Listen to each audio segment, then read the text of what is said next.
박수로 모시겠습니다. 네, 안녕하세요. 오늘 동안클럽 춤데이 강의를 맡게 된 진현주입니다. 반갑습니다. 네.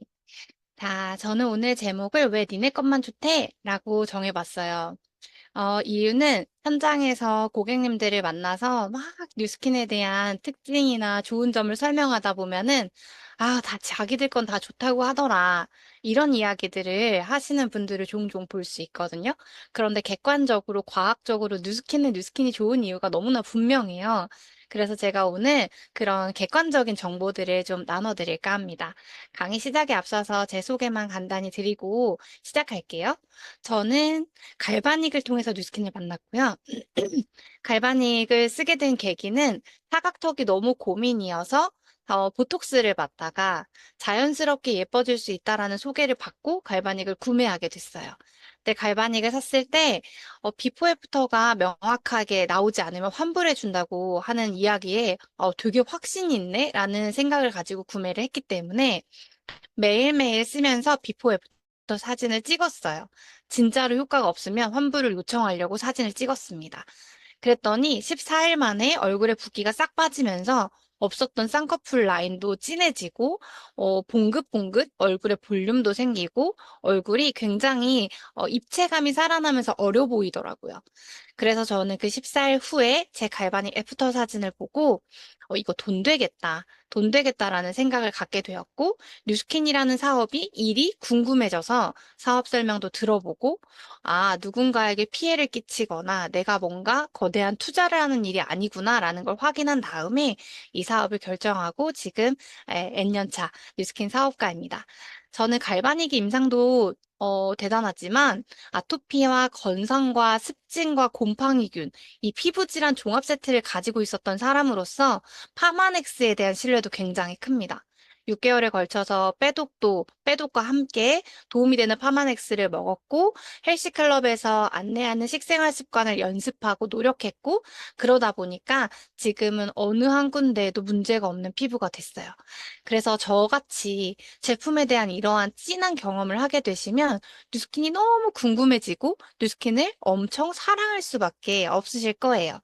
제가 그 기준이 되는 그 객관적인 정보를 지금부터 알려드려 볼게요.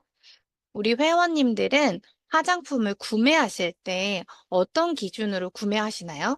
저는 뉴스킨을 사용하기 이전에는 광고에서 보여지는 어떤 순한 이미지, 천연의 이미지를 가지고 화장품들을 골라서 썼었고요. 제 경험상, 아, 이건 순하네, 괜찮네, 라고 하면 특별히 모공이 좁아진다거나 아니면 주름이 없어진다거나 뭐 피부의 잡티가 연해진다거나 이런 효과가 없어도 그냥 화장품을 썼었어요. 그리고 화장품으로 되지 않는구나. 연예인들은 전부 피부과 시술을 받는다거나 뭔가 성형에 도움을 받겠구나라는 결론에 이르렀을 때 뉴스킨을 만났고, 뉴스킨으로 이렇게 피부가 되는 거면 안 쓸 사람이 없겠네라는 생각을 했습니다. 근데 화장품을 그 기능성을 떠나서요. 어떤 효과를 나타내는 걸 떠나서 기본적으로 화장품을 골라야 되는 기준은 굉장히 명확해요. 두 가지만 보시면 되거든요. 첫 번째가 약산성인가입니다. 약산성인가는 뭐냐면 저희가 과학 시간에 산성, 중성, 알칼리성 이런 리트머스지 실험 같은 걸 하면서 산도에 대해서 배운 적이 있어요. 기준이 이렇게 색깔로 나와 있어요. 어떤 것을 테스트했을 때 이런 색깔이면 알칼리성이다. 이런 색깔이면 산성이다. 이런 리트머스지인데요. 우리 피부에 대해서 알려드릴게요. 피부는 털이 자라는 모낭이라는 곳이 있어요. 모낭은 이제 주머니, 털 주머니라는 뜻이고, 여기 털이 나오죠. 털이 나오는 요 입구를 모공이라고 합니다. 저희가 눈으로 보는 곳을 모공. 그리고 여기에는 피지선이 연결돼 있어서 기름, 우리 몸에서 기름이 나오게 되어 있어요. 그래서 털이 가장 많은 머리가 안 감으면 떡지는 거는 피지선이 다 털마다 연결되어 있기 때문입니다. 그리고 기름만 나오는 게 아니라 우리 몸에선 땀이라고 하는 수분도 나와요. 근데 우리 상식적으로 식용유와 물을 섞으면 컵에서 분리되는 거 알고 계시죠? 이것과 반대로 피부에 있는 피지와 땀은 섞여서 1차적으로 우리 피부를 보호하는 보호막이 됩니다. 뭘로부터 보호하냐? 우리 피부에 살 수 있는 세균들, 무좀균, 발에 살죠? 습진균, 손에 살죠? 여드름균, 그리고 모낭충, 진먼지, 진드기처럼 피부에 너무 과도하게 번식했을 때 문제를 일으키는 세균들로부터 피부를 안전하게 지켜주는 1차 보호막이 이 천연 피지 보호막입니다. 얘네 둘은요, 산도가 약산성으로 되어 있어요. 그래서 머리부터 두피부터 발바닥까지 쓰는 모든 제품, 씻고 바르는 모든 제품은 약산성인가가 가장 중요합니다. 보세요. 물을 리트머스지로 테스트하면 pH 7이라고 하는 중성이 나옵니다. 이 물을 기준으로 이쪽으로 색깔이 나타나면 산성으로 가는 거고요. 오른쪽으로 색깔이 나타나면 알칼리성으로 가는 거예요. 강산성은 염산 생각하시면 돼요. 막 다 녹아내리죠. 우리의 위산도 강산성이죠. 이렇게 녹아내리는 거. 이런 걸 생각하시면 되고, 이 강알칼리성은 락스 생각하시면 돼요. 곰팡이 웬만한 세제로 안 닦이는데 락스 묻혀놓으면 30분도 안 된 시간에 싹 닦이거든요.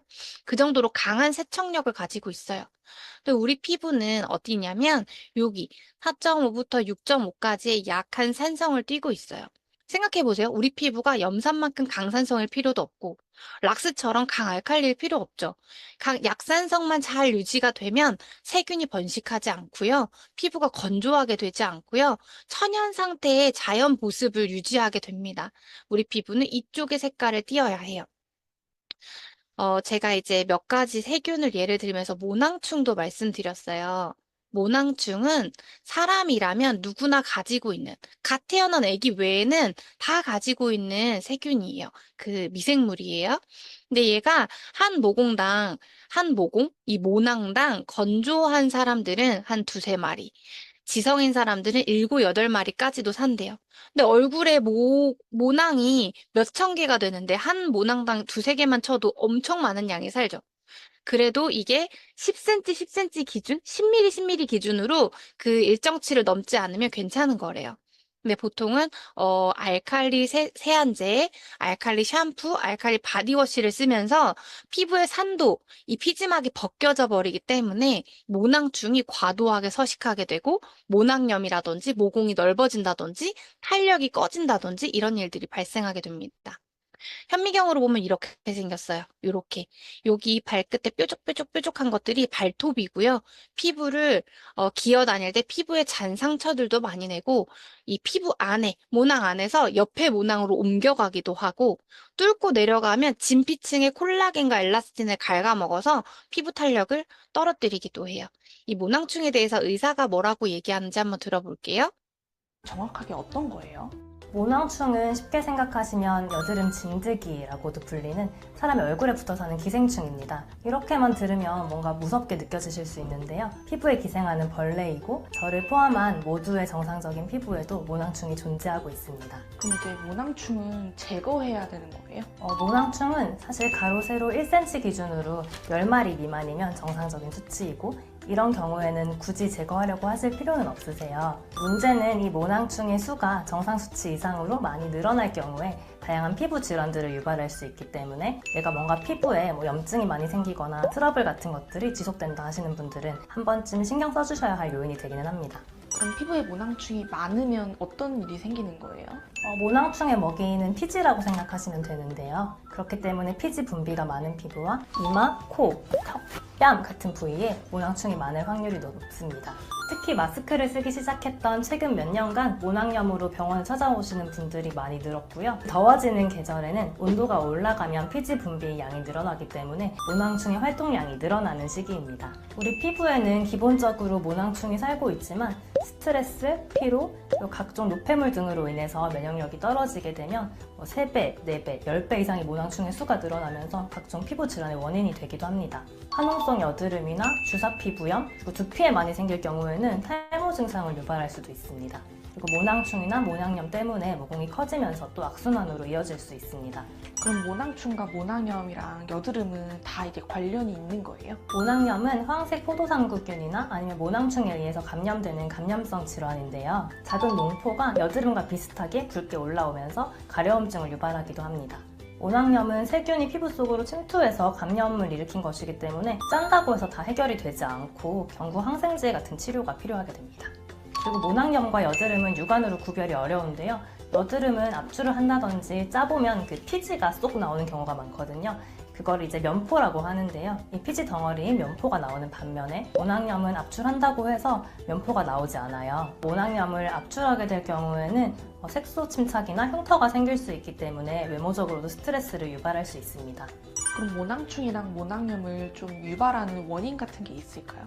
네, 아까 말씀드린 것처럼 스트레스나 피로, 불규칙한 수면, 음주 같은 것들이 면역력을 떨어뜨리면서 모낭충의 수를 늘어나게 할 수 있습니다. 그리고 이제 여름이 다가오니까 제모하시는 분들 많잖아요. 이 제모를 집에서 셀프로 하시거나 아니면 왁싱을 하신 다음에 피부가 자극이 된 상태에서 세균이 침투하게 되면 모낭염을 일으키는 원인이 되기도 합니다. 네, 모낭충은 누구나가 가지고 있지만 이게 과도하게 서식하게 되면 사람 피부에 다양한 피부 질환을 일으킬 수 있다고 말씀을 드렸죠. 근데 이 모낭염뿐만 아니라 무좀균, 습진균 이런 균들이 약산성 환경이 무너지면 서식하게 돼요. 왜 그러냐면 알칼리 세제로 막 씻으면 뽀득뽀득한 느낌을 가지게 되시거든요. 그러면 이 피지막이 4시간 동안 없어져요. 4시간이 걸려야 새로 생기게 되는 거거든요. 4시간 동안 무방비 상태가 되잖아요. 그럴 때 많이 번식하고 얘네들이 활개치는 거죠.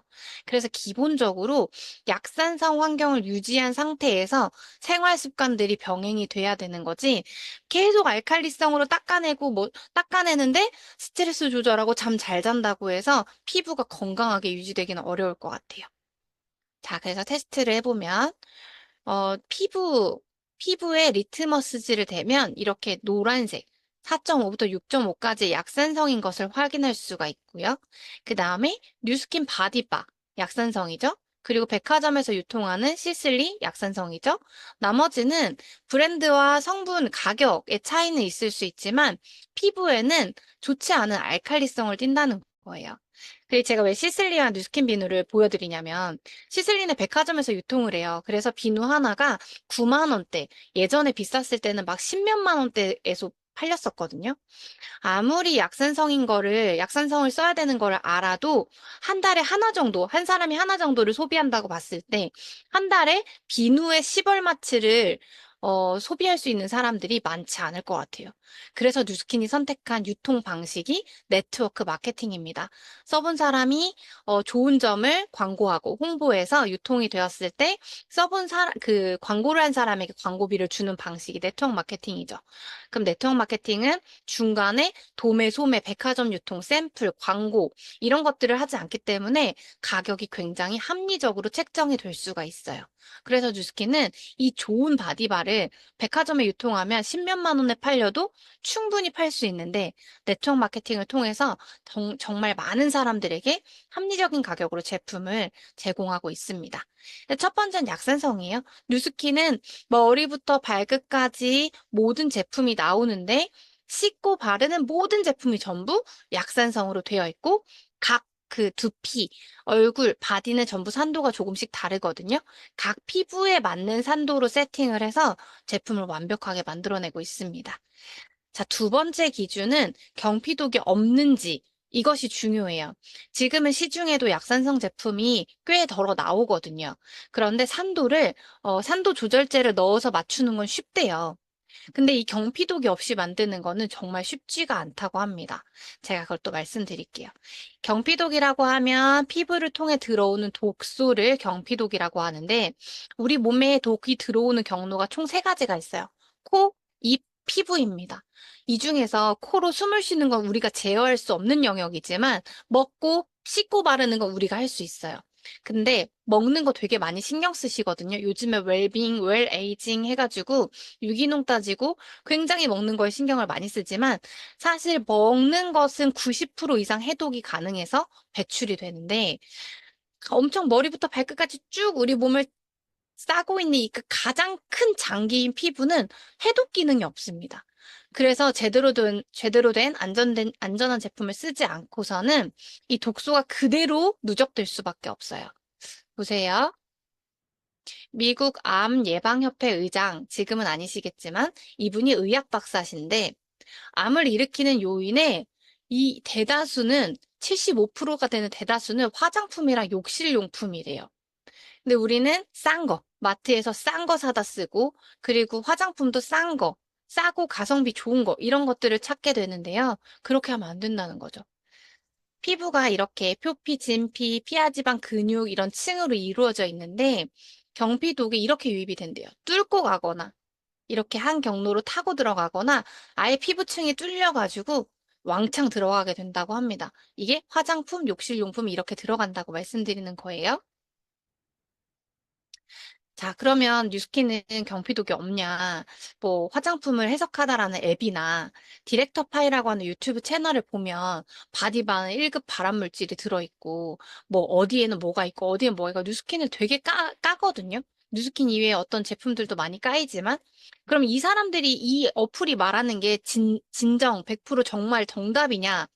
이 영상을 보시면 해답이 되실 것 같아요. 자, 먼저 EWG를 공신력 있는 기관이라고 알고 계신 분들이 많은데 EWG는 사실 그냥 미국에 있는 민간 환경단체입니다. 그런 민간단체에서 만든 등급이 바로 EWG 등급이에요. 그 말은 즉 EWG 등급을 공신력 있는 자료로 활용하기에는 꽤나 부족한 측면이 있을 거라는 겁니다. 이 EWG 등급의 구성 요소는 두 가지가 있어요. 첫 번째는 우리가 흔히 알고 있는 안정성 등급, 그리고 두 번째는 데이터 등급입니다. 먼저 안정성 등급은 EWG에서 수집한 각 성분 연구 자료를 바탕으로 1등급부터 10등급까지 나눠져 있어요. 여기서 1에서 2등급으로 분류된 성분은 위험도가 낮다는 것을 뜻하고 3에서 6등급은 위험도가 중간, 7에서 10등급은 위험도가 높다는 것을 뜻합니다. 그리고 가장 높은 등급인 1, 2등급에는 초록색 색상을 부여하고 있기 때문에 이 두 개의 등급에는 EWG 그린 등급이라는 명칭이 붙여졌어요. 다음으로 데이터 등급에 대해서도 알아보도록 하겠습니다. 데이터 등급은 안정성 등급을 평가한 데 참고한 연구자료의 개수를 5가지 등급으로 나눠서 표시하고 있는 거예요. 해당 성분에 대해 연구자료가 없으면 넌 등급, 조금 있으면 리미티드 등급, 적당히 있으면 페어 등급, 충분히 있다면 굿 등급, 많이 있다면 로버스트 등급, 이렇게 5등급으로 나눠져 있습니다. 쉽죠? 자, 그렇게 EWG는 각 성분들에 대한 안정성 등급과 데이터 등급을 스킨딥이라는 데이터베이스를 구축해서 굉장히 보기 좋게 표시를 하고 있는데, 그럼 지금부터는 이 스킨딥에 정리되어 있는 데이터를 통해서 EWG 등급이 대체 어느 정도의 신뢰도를 보여주고 있는지 판단해 보도록 하겠습니다. 자, 먼저 이 성분은 우리가 흔히 알고 있는 정제수예요. 안정성 등급은 1등급이고 데이터 등급은 로버스트 등급입니다. 그 말은 즉 정제수는 안전한 성분이면서 그에 대한 연구 자료도 굉장히 많다는 거겠죠. 그리고 밑에 나와 있는 표는 해당 성분에 대한 암, 알러지, 생식독성, 농도와 사용법의 제한을 뜻하는 부분인데요. 정제수는 이 부분도 전부 다 위험도가 낮다고 나와 있습니다. 자, 여기까지 스킨딥 데이터의 전체적인 모양새를 한번 봐보세요. 성분에 대해서 아무것도 모르는 일반인이 스킨딥 데이터를 본다면 꽤나 형식이 갖춰져 있고 믿음직스러운 데이터처럼 보이겠죠. 자, 그럼 다음 성분을 한번 봐볼게요. 이건 하이드록시 에틸 아크릴레이트 성분이에요. 정제수와 마찬가지로 안정성 등급이 1등급이고 암, 알러지, 생식독성, 사용제한 모두 위험도가 낮다고 나와 있습니다. 그런데 여기서 중요한 건 뭐냐? 데이터 등급이 넌 등급이에요. 그 말은 즉 실험 데이터가 없어서 뭔지도 모르는 성분을 가지고 EWG가 안정성 등급을 1등급이라고 표시해놨다는 거죠. 그런데 여기서 더 중요한 건 뭐냐? 데이터 등급이 동일하게 넌인 성분들을 몇 가지 가져와서 비교해봤더니 어떤 건 안정성 등급이 1등급, 어떤 건 4등급, 어떤 건 1에서 6등급으로 나오고 있다는 겁니다. 다들 연구 데이터가 하나도 없는 것들인데 안정성 등급이 제각각 다 달라요. 그리고 여기서 끝이 아닙니다. 이 두 개의 성분은 데이터 등급이 넌 등급이면서 안정성 등급이 4등급으로 나와 있는 것들이에요. 그런데 하나는 이 네 가지 사항에 대해서 모두 다 위험도가 낮다고 나와 있고 하나는 알러지의 높은 위험도를 가지고 있다고 나와 있죠. 똑같은 기준인데 여기서 다르고 저기서 다르고 어떤 기준으로 어떤 데이터를 어떤 식으로 산정한지도 모르겠고 원 데이터가 전체적으로 통일감이 하나도 없어 보입니다. 자, 그래서 발생하는 가장 큰 문제점이 뭐냐? 안정성 등급이 1등급으로 표시되고 있으면서 데이터 등급이 넌 등급인 성분들을 소비자들이 안전한 성분이라고 인식하고 구매한다는 겁니다. 실제로 2년 전까지만 해도 물티슈에 많이 사용됐던 이 성분은 EWG 측에서 수집한 연구자료가 없어서 안정성 등급이 1등급으로 배치됐었어요. 그렇기 때문에 수많은 기업들이 이 성분을 물티슈에 집어넣고 EWG 그린 등급이라는 내용을 강조하면서 마케팅을 했었습니다. 그런데 추후 EWG 측이 이 성분에 대한 연구 결과를 몇 개 수집하기 시작하면서 알러지 유해성을 인정받아 안정성 등급이 현재 4등급까지 떨어진 상태입니다. 그런데 여기서 껄끄러운 부분은 또 있어요. 안정성 등급이 1등급에서 4등급으로 떨어졌다는 건 EWG가 뭐 어떤 자료 하나라도 들여다보고 판단했다는 것일 텐데 데이터 등급이 여전히 넌 등급으로 표시되고 있다는 겁니다. 들여다보면 들여다볼수록 계속해서 새로운 이상한 점들이 나오고 있는 모습이에요. 그리고 또 다른 예로 2020년 네이버 지식인에 페퍼민트 오일의 EWG 등급이 변동되면서 혼란스러워하는 소비자의 모습도 볼 수 있습니다. 페퍼민트 오일도 마찬가지로 과거엔 안정성 등급이 1등급이었는데 중간에 그 성분에 대한 알레르기 유해성이 인정되는 연구 결과가 나오면서 안정성 등급이 현재는 5등급까지 내려가 있는 상태입니다. 그리고 현재 페퍼민트의 데이터 등급은 리미티드 등급으로 아직도 연구자료가 매우 적은 상태예요. 그 말은 즉 여기서 등급이 더 떨어질지 올라갈지는 아직도 알 수 없는 상태라는 거죠.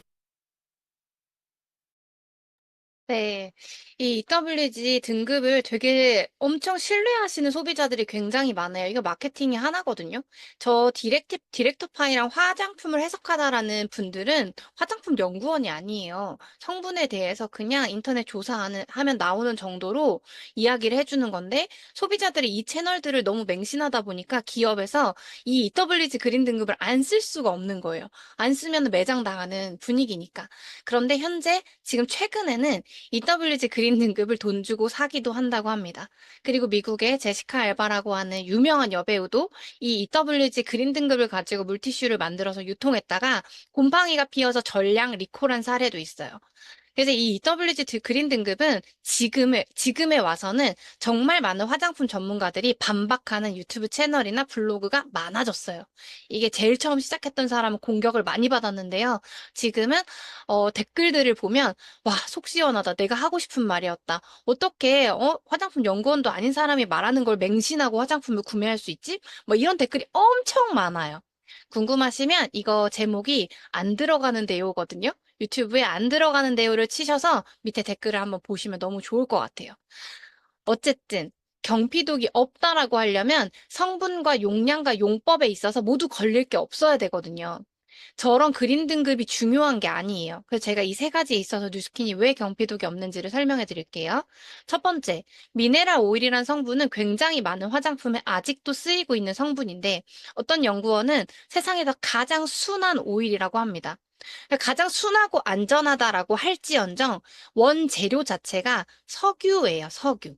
땅에서 원유를 추출해서 가열을 해가지고 정제를 하면 맨 위에 가볍게 뜨는 건 비행기로 기름이 가고요. 그 다음에 우리가 아는 휘발유, 경유, 등유 뭐 이렇게 쭉쭉쭉 등급이 매겨져서 쓰는 기름이에요. 근데 여기 보면 루브리컨트 오일이라고 되어 있죠. 윤활유. 윤활유를 고순도로 정제하여서 미네랄 오일을 만든대요. 이게 고순도로 정제해서 안전하고 순할지언정 원재료가 석유잖아요. 이런 건 뉴스캔은 아예 쓰지 않습니다. 원재료가 식물에서 오는 것들, 그리고 사람한테 절대 해롭지 않은 것들로부터 추출해서 써요. 샴푸에 들어가는 합성 계면활성제도요, 한 번만 가공을 해도 합성으로 분류가 되기 때문에 합성 계면활성제로 표기하는 거지, 원재료는 코코팜이에요. 코코넛. 이런 것에서 추출한 거를 뉴스킨이 쓰기 때문에 성분 자체가 안전하다. 원재료 자체가 다르다. 이런 것들은 쓰지 않는다. 두 번째, 용량인데요. 디렉토파이가 화장품을 해석하다는 앱에서 바디바에 왜 발암물질 1급이라고 얘기하냐면 파라벤 때문이거든요. 파라벤은 방부제죠. 유통을 했을 때 화장품에 곰팡이나 세균이 번식하지 않도록 방부제를 반드시 넣게 되어 있어요. 현재 현존하는 가장 검증된 안전한 방부제는 파라벤입니다. 왜냐하면 용량이 검증이 되었기 때문이에요. 어느 정도 수치 이상으로 들어가지 않으면 발암을 하지 않는다라는 게 검증이 되었기 때문에 가장 안전한 방부제예요. 그리고 피부에 흡수되는 게 아니라 자기가 혼자서 없어지는 방부제예요. 그마저도 식약처 기준에서는 화장품에 0.8%까지 넣는 건 괜찮아요 라고 기준하고 있지만 뉴스킨은 0.01%만 가지고도 방부 효과를 충분히 내는 기술력을 가지고 있어요. 그러니까 안전해요. 그리고 덜어 이래요. 아닌데 우리 거는 방부제가 안 들어가는데요? 막 이렇게 영업하시는 네트워크나 방판 화장품 뭐 기업들이 있는데요. 화장품 성분 교수가 얘기해 준 거예요. 전성분 표시에 표시하지 않아도 되는 의무가 없는 그런 방부제를 쓰는 게 우리는 방부제가 들어가지 않았습니다라고 광고할 수 있는 거래요. 그러니까 방부제가 없이 어떻게 유통이 돼요? 세균과 곰팡이가 생기는데. 그래서 무조건 넣어야 되는 성분인데 그 중에 가장 안전하게 검증된 성분이 파라벤이다. 네, 그래서 용량을 지키면 너무너무 안전하다. 성분과 용량 말씀드렸고요. 그리고 마지막으로 용법이에요, 용법.